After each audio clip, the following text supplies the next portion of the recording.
কার কার আমলে এই ড্রাইভার সাহেব ছিলেন পিএসসির চেয়ারম্যান, তাদের এইটার দায় দায়িত্ব আছে কিনা, তারা এটার সাথে জড়িত কিনা। এরপর হচ্ছে গিয়ে এই প্রশ্নপত্র ফাঁসের ঘটনায় কারা কারা অবৈধ সন্তান হিসেবে প্রশাসনে জন্মগ্রহণ করছেন এবং জন্মগ্রহণ করে এখন বিভিন্নভাবে দলীয় তকমা লাগাইয়া ভালো ভালো অবস্থানে আছেন, এইটা আনতে হবে।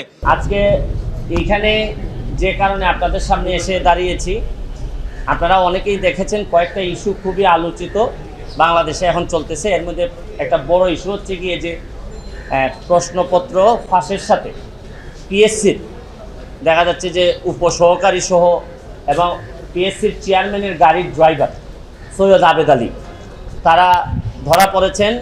সৈয়দ আবেদ আলী সাহেবের স্টেটমেন্ট আমি দেখলাম, দেখে উনি বলছেন যে এই প্রশ্নপত্র ফাঁসের যে টাকাটা ইনকাম করছেন এটা নাকি আল্লাহর রাস্তায় ব্যয় করছেন। মানে এর চেয়ে দুঃখজনক আর এর চেয়ে এরকম দেশ আমি পৃথিবীর কোথাও দেখি নাই যে 2 নম্বরের টাকা উনি সগৌরবে বলছেন যে এটা উনি আল্লাহর রাস্তায় খরচ করছেন। এটা আমরা হয়তো ফান হিসাবে নিচ্ছি, কিন্তু আজকে যে কারণে আসছি আমার কাছে মনে হয়েছে যদি একজন সংসদ সদস্য হিসাবে আমার বলার সুযোগ ছিল, যদি পার্লামেন্ট থাকতো। পার্লামেন্ট যেহেতু নাই, এটা আমার বলার সুযোগ আপাতত আমি পার্লামেন্টে পাচ্ছি না।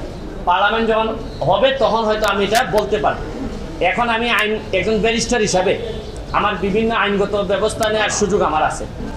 এখানে পিএসসির চেয়ারম্যান সাহেবের ড্রাইভার উনি প্রশ্নপত্র ফাঁসের সাথে জড়িত, এর মধ্যে উপসহকারীও আছেন।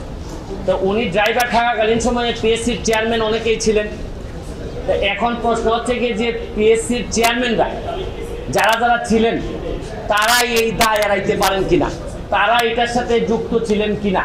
এখন আমার ড্রাইভার আমার যদি ব্যবসাপাতি করে অথবা ড্রাইভারের মাধ্যমে ওনারা টাকা নিয়েছেন কিনা এটা ভালোভাবে দেখতে হবে। কারণ ড্রাইভারে ধরার পর যদি এটা ধামাচাপা পড়ে যায়, আরে ড্রাইভার করছে এটা বুঝেন না, হয় অনেক সময় এইগুলা বলে কিন্তু চাপা দেওয়ার একটা প্রক্রিয়া থাকতে পারে।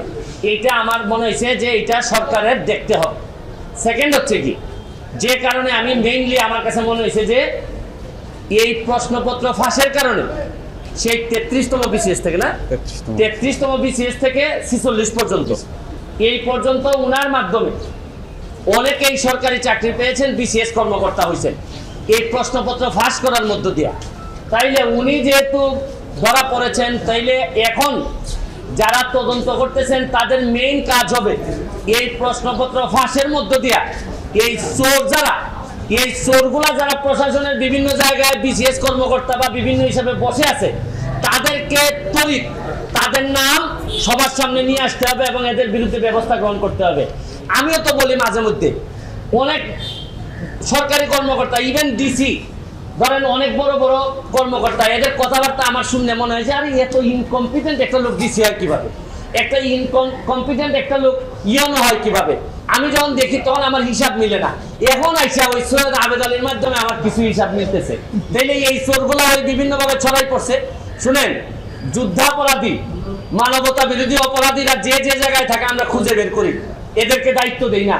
এদের সেই এই চোরগুলা কি কোনো অংশে কম? এরা সারা জীবন দেশটারে লুটতে খাবে। আরে এই আবেদ আলী তো চলে যাচ্ছে, আবেদ আলীর তো আর কোনো অসুবিধা নাই, যা বানানোর বানাই ফেলছে। আর এই যে আপনার ডাসার উপজেলার চেয়ারম্যান প্রার্থী হয়েছিল, আল্লাহ বাঁচাইছে ডাসার মানুষের, এই যে মাদারীপুর নয়, হ্যাঁ হ্যাঁ এই কালকিনি না তো আবার কালকিনির পাশে, যাক কালকিনিও তো বিখ্যাত বিভিন্ন কারণে।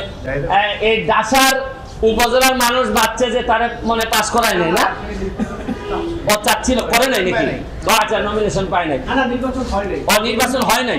তো যাক তার কাছে যে মেকানিজম ছিল তাতে আল্লাহ মাহবুব জানে হয়তো নির্বাচন হলে পাসও করে যেত।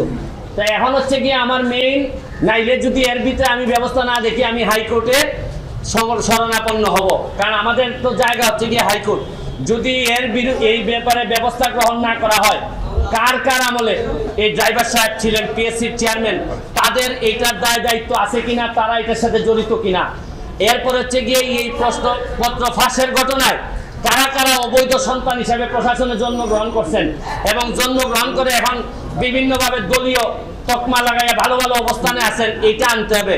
শুনেন, কোটার জন্য আন্দোলন করে ছাত্ররা, সারা বাংলাদেশের মানুষ কোটার জন্য আন্দোলন করতেছে, কিন্তু এরা কি জানে যে সবচেয়ে বড় কোটা তো হচ্ছে গিয়ে চোর কোটা, এই প্রশ্নপত্র ফাঁসের কোটা। এরা অন্যান্য কোটা, মুক্তিযোদ্ধা কোটা এগুলা নিয়ে আন্দোলন করতেছে, এগুলা নিয়ে আমি বলবো না, এটা আলাদা হিসাব। কিন্তু জানে না, এরা যদি জানতো যে সবচেয়ে বড় চোর দুর্নীতিবাজ কোটাটা হচ্ছে গিয়ে বাংলাদেশের বড় কোটা, এই কোটার বিরুদ্ধে আন্দোলন করলে সব জিনিস সুবিধা আমরা পাইতাম। কিন্তু এটা আমি পরে হয়তো আরেকদিন বলবো। তবে এখন আমার বক্তব্য হচ্ছে স্পষ্ট, এদের বিরুদ্ধে কারা কারা প্রশাসনে আছেন তাদেরকে বের করে তাদেরকে আইনের আওতায় নিয়ে আসা হবে, নাইলে এই দায় সারা জীবন বাংলাদেশের বয়ে বেড়াতে হবে। আমি একজন এমপি হিসাবে, একজন ব্যারিস্টার হিসাবে আমি মনে করি এটা জাতির সামনে নিয়ে আসা আমার দায়িত্ব। আপনাদের মাধ্যমে আমি এটা ছড়াই দিতে চাই এবং আমি দেখতে চাই যে কি ব্যবস্থা গ্রহণ করছেন। নাইলে আমি মাননীয় প্রধানমন্ত্রীর কাছে প্রয়োজনে যাব, মাননীয় চিফ জাস্টিসের কাছে যাব, কারণ এইভাবে একটা দেশ চলতে পারে না। পিএসসি কমিটি করছে, পিএসসি কমিটি, এই যে বাংলাদেশের কমিটিতে আমি ভয় পাই আরো বেশি। কমিটি করলেই মনে করলেন যে দামাচাপা দেওয়ার জন্য একটা প্রক্রিয়া শুরু হইলো। আরে কমিটির কি কাজ?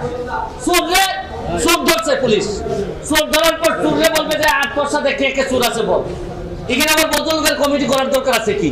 পিএসসি হোক, টিএসসি হোক, যত এসসি হোক না কেন, চোর যারা যারা বলবে এই জায়গায় পুলিশ যাবে। এখানে মধ্যে এই তদন্ত কমিটি করা মানে একটু আসতে, এর মানে হজম করার জন্য একটু টাইম না। এগুলো আমার অভিজ্ঞতা থেকে বললাম। চেয়ারম্যান বলছে, এই চেয়ারম্যানের আন্ডারে এই ড্রাইভার ছিল না? সাদিক সাহেবের আন্ডারে ছিল। তাইলে তদন্ত উনারটা করুক, ওনাদের চেয়ারম্যানরা জড়িত ছিল কিনা এগুলা ওনারা নিজেরা কিভাবে করলো, প্রশ্ন যাতে পরবর্তীতে আউট না হয় এগুলা নিয়ে তদন্ত হোক। পিএসসি কিভাবে নিজে প্রটেক্টেড হবে এটার জন্য তদন্ত কমিটি করে তারা তাদের প্রোটেকশন বাড়াক। কিন্তু এর আগে কারা কারা চোর ছিল, দুর্নীতিবাজ ছিল, বাটপার ছিল, এগুলা বেরোয় আসা জরুরি সবচেয়ে বেশি। কারণ প্রতিটা মানুষেরই এক একটা আন্দোলন থাকে। আমার কাছে তো আমি বললাম, আমি সবচেয়ে বড় কোটা যেটা এই যে দুর্নীতির কোটা, এইটার মাধ্যমে যে কি পরিমাণ লোক চলে যাচ্ছে ক্ষমতায়, এদেরকে আটকানোই হবে আমার বড় চ্যালেঞ্জ। Thank you.